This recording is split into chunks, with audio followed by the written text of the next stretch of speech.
ada orang-orang yang dilaknat oleh Al-Quran. Siapa orang-orang yang dilaknat oleh Al-Quran? Orang yang mendakwahkan Al-Quran tapi dengan cara yang munkar. Contohnya apa? Dengan cara mencaci maki. Jangan habisin waktu buat mencaci pejabat. Man zabbal muluk mata qabl mautihim. Orang habisin waktu buat mencaci maki pejabat, biasanya matinya sebelum matinya tuh pejabat yang dia caci maki, matinya duluan. Yang ngaku muridnya Habib Umar, pakai imamah mirip imamahnya Habib Umar. Mana pernah ngaji, ana mondok, ana. Tapi tahu ngikut ke politik, ngikut ini begitu, ikut melakukan hal-hal yang dilarang oleh Habib Umar seperti demonstrasi dan semacamnya. Ente bukan murid Habib Umar, lu ngedagangin Habib Umar. Jual Habib Umar yang kayak begitu. Walidhalik, hatta dia orang ketemu Habib Umar juga malu, ngumpet dari belakang, nggak berani menunjukkan, Habib, saya ikut demo loh, nggak berani. Soalnya yang dia lakukan tahu menyimpang yang dia lakukan, menyimpang dari jalannya Habib Umar. Sampai beberapa kita bilang, ente ngaku muridnya Habib Umar, tapi ngambil metode yang lain. Sini, itu Habib Umar begitu. Ente ngomong ke Habib Umar, ya Habib, ane ikut pergerakan ini, ane ikut aksi ini, ane ikut demo ini. Ngomong ke Habib Umar, izin, gimana pendapat antum? Loh, udah pasti dilarang, udah pasti marah. Ane nggak berani ngomong begitu. Nah, lu tahu nyimpang, yang kayak begitu. Alladhi yuharrid ala muassasat ad-daulah, yang memanas-manasi terhadap yayasan-yayasan negeri negara, institusi-institusi pemerintahan. Fahuwa mujrimun, itu adalah pelaku kriminal. walau labisa imamatan, meskipun orang tadi pakai imamah, walau qala lakum din, meskipun mengatasnamakan itu agama, walau qala lakum nusrat al-islam, meskipun dia mengatakan kepada kalian menolong Islam, membela Islam. imma huwa mughaffal yudhak alaih atau kadzab. Itu mungkin dia orang bodoh yang diketawain, atau dia itu penipu. Ayyan kan hadzal insan, siapapun manusia ini. لأن التحريض على مؤسسات الدولة معناه هدم الدولة. Karena ketika ada orang yang memanas-manasi tentang mengusik institusi pemerintah, institusi negara, maka maknanya dia akan menghancurkan negara yang berdaulat itu. وهدم الدولة معناه إضاعة الكليات الخمس.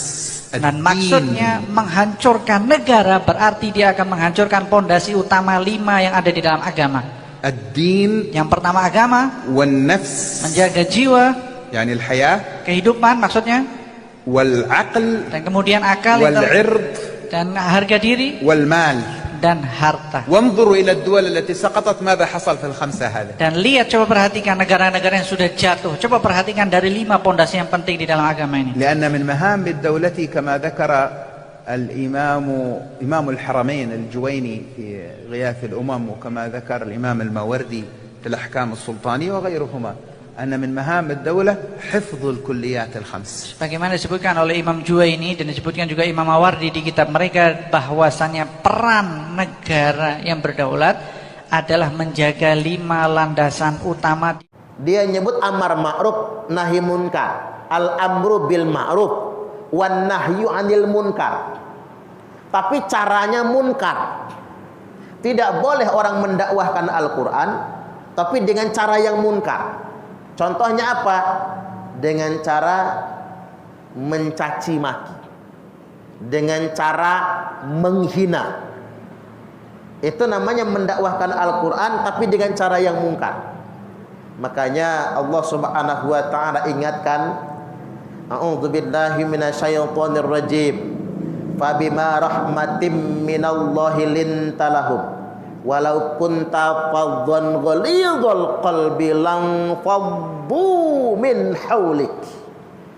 Dikarenakan rahmat dari Allah, lintalahu, engkau bisa bersikap lemah lembut kepada mereka semua Muhammad. Walau kunta faddan ghalidhal qalbi, seandainya engkau bersikap keras lagi kasar, lang faddu min haulik, niscaya mereka semua akan lari dari sekeliling. Artinya, kalau ada orang yang mendakwahkan Al-Quran dengan kasar dan marah-marah, itu sama saja menjauhkan orang dari hidayah. maka orang yang semacam itu akan dilaknat oleh Al-Quran.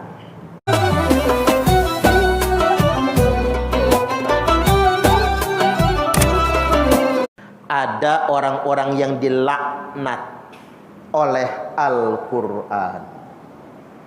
Siapa orang-orang yang dilaknat oleh Al-Quran? Rasulullah sallallahu alaihi wasallam telah bersabda, "Rubba tarilil Quran." Betapa banyak orang yang membaca Al-Quran, wal Qur'anu yal'anuh, sedangkan Al-Quran sendiri telah melaknatnya. Satu, yang dilaknat oleh Al-Quran itu adalah orang yang menafsirkan Al-Quran dengan hawa nafsu. Hati-hati. Jadi jangan sok keminter nafsirin Quran dewe. Man fassarul Qur'ana bi ra'yihi falyatabawwa maq'adahu minan nar.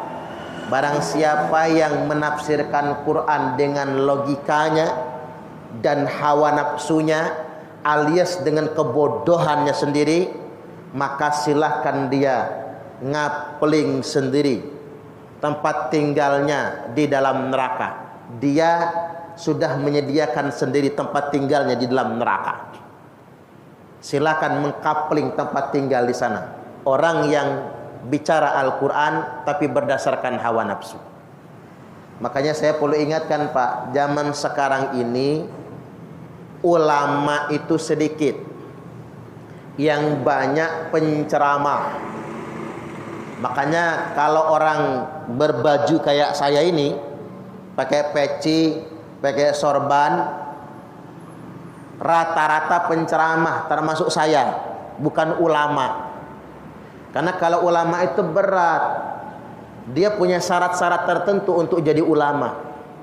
Annal ulama'a warathatul anbiya, sesungguhnya ulama itu pewaris para nabi.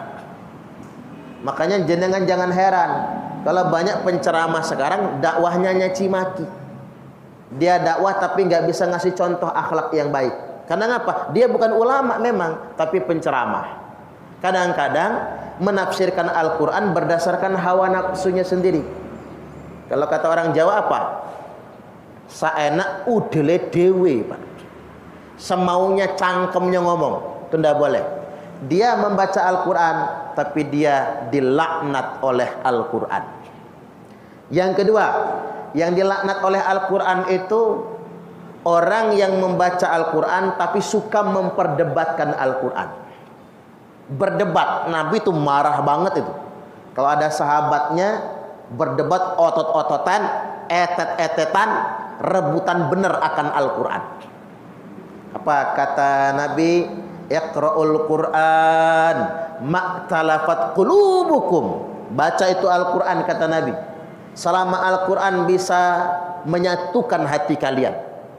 Tapi kalau kalian bertengkar, kalian berselisih, kalian berdebat otot-ototan, tinggalkan.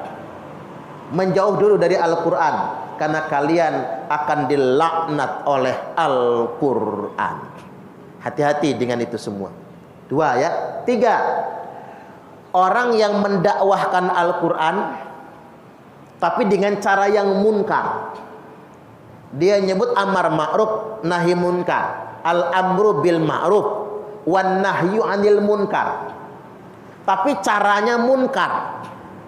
Tidak boleh orang mendakwahkan Al-Quran tapi dengan cara yang munkar. Contohnya apa? Dengan cara mencaci maki, dengan cara menghina. Itu namanya mendakwahkan Al-Quran tapi dengan cara yang munkar. Makanya Allah Subhanahu wa taala ingatkan, a'udzubillahi minasyaitonir rajim.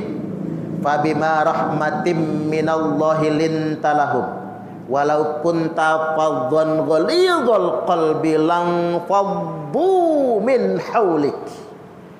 Dikarenakan rahmat dari Allah, lintalahu, engkau bisa bersikap lemah lembut kepada mereka semua Muhammad. walau kunta fadwan ghalidhal qalbi, seandainya engkau bersikap keras lagi kasar, lang faddu min haulik, niscaya mereka semua akan lari dari sekeliling. Artinya kalau ada orang yang mendakwahkan Al-Quran dengan kasar dan marah-marah, itu sama saja menjauhkan orang dari hidayah. Maka orang yang semacam itu akan dilaknat oleh Al-Quran. Kemudian yang berikutnya, keberapa ini? Keempat ya. Yang dilaknat oleh Al-Quran adalah orang yang memanipulasi Al-Quran. Orang sekarang bukan memindah-mindahkan ayat, tapi orang sekarang menyimpangkan penafsiran ayat, menyimpangkan Al-Quran demi kepentingan hawa nafsunya. Makanya saya ingin sampaikan di sini Pak, wa ma yantiqu 'anil hawa. Hanya Nabi kalau ngomong agama enggak pakai hawa nafsu. Yantiq itu berkata, berdakwah, menyampaikan, menjelaskan agama tidak pakai hawa nafsu. Hanya Nabi. Karena Nabi tidak pernah tunduk dengan hawa nafsu.